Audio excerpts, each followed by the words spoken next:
So we are on a journey on exploring the will of God in relationship. And this is actually what all this YouTube channel is about.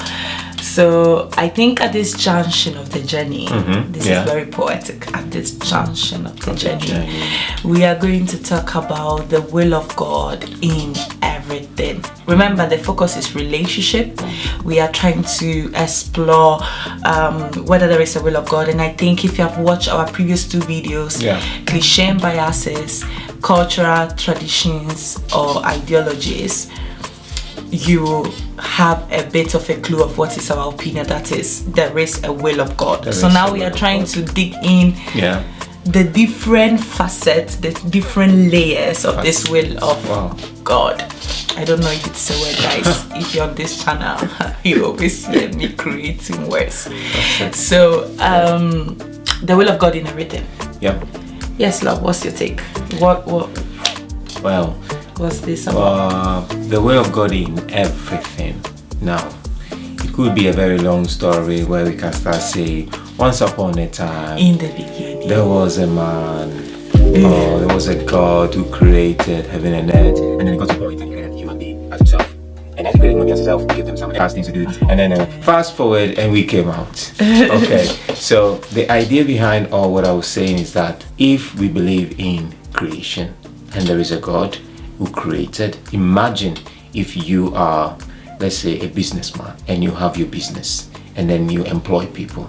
Definitely you have a will for each one of your employee. So you're actually saying that to have a will concerning something is determine indirectly the purpose of it. Absolutely. So like for instance, if I have a will to buy an ice cream, indirectly this desire is because I see in that particular thing it's satisfying a purpose. That could be my craving, my hunger, definitely, my whatever.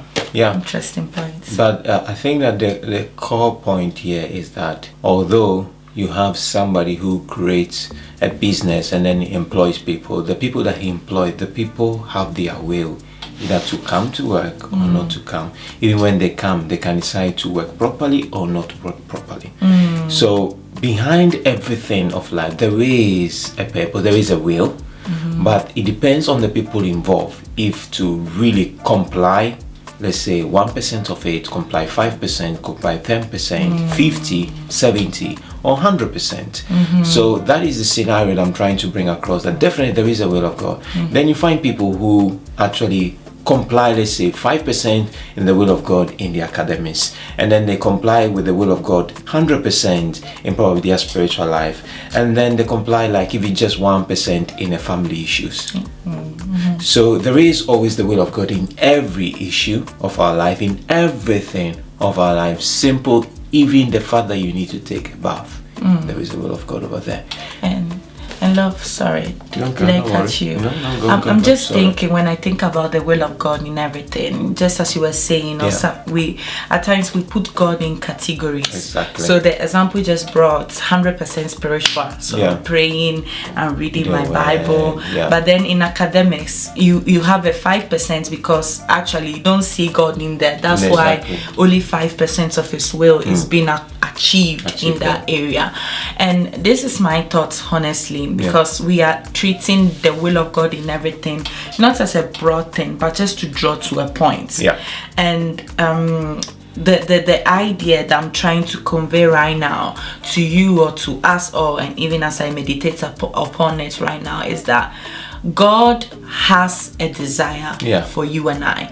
Absolutely. And one thing about His desire, at times we quote that scripture, Jeremiah 29 verse 11, the thought that I have for you are not of evil, but they are of good, to give you a future and a hope. And generally, like, I'll be sincere, when I think about that scripture, I think it's very fluffy, like something abstract. But like I always say that God is the chief orchestrator, the chief organizer. Oh, yes. And I see this because I myself, I like organizing and orchestrating things. So I always think of God as the chief organizer. So he has details, like just as he was saying, this time in God's will you should be going to shower and you didn't go. And the reason for you to go into shower in that particular time for him is not the shower per se, but so that you can catch up to another appointed meeting that he had for you afterwards, which required you to be clean. You know, so there are very details in our lives that God has a desire for, and the desire is that so that every aspect, you know, every desire he has is in view of this great plan that he has concerning your life. So if you remove one out of it, this can spoil the entire plan. You know, and for me this is, you know, very critical. As I'm saying, I love organizing things. So when at times I plan, I schedule things, even in our household, I plan, I schedule things. I'm like, this time we're going to do, and then something just mess up, and then I can see all my plans. You know, I need to either, you know, slate a half an hour, 10 minutes later to catch up with the initial plan, or like I totally abolish the plan. And I believe in God's will, that's the same thing. Absolutely. You know, there is this need to have that focus that he has a desire, and that desire is not just, oh, I wish. Is that because he knows that wanting that for you and you achieving it will help him to ultimately achieve the purposes that he has concerning your life. Absolutely. So this is my take, and I don't know, love, this video is going to be very short, very brief, because we are going to have a part 2 of this video, which you don't want to miss. Absolutely. So love, any I'll just probably cut it short as well. And I just want to bring some references. If you read Psalm 139, we find out as God as an author of a book. Verse 16, it says, he speaks about the fact that there is a book concerning the days of our life. So the days, so if you're an author, as my wife is an author, I believe that when she was writing The Waiting Hall, have you not heard?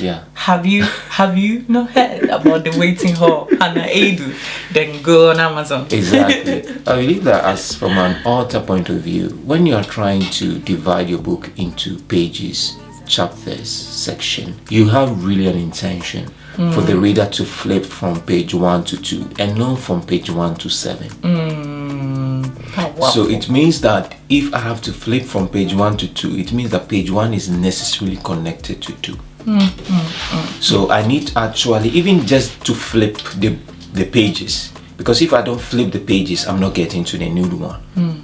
So that also is a desired will of the author, that if you flip it, or somebody will say, I don't use this paper book. All right, even if you use an iPhone, an iPad, whatever, or Kindle, you just have to use it to flip it. There was always a flipping going on, and that is a desire thing of the author, that as you flip it, there are new things expecting, new things for you.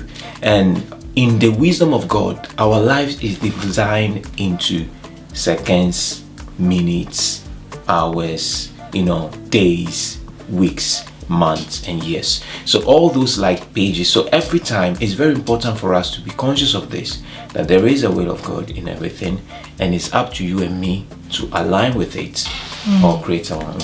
Awesome. That's so powerful, love, and it's very poetic, I might say. So yeah, in conclusion, that is it, and you can already have the feel where we are taking you to in part B, but we are not just going to say it just yet. You just have to tune in next week to hear it. So that's all from us for today. We are the Edu. No, the Micanas.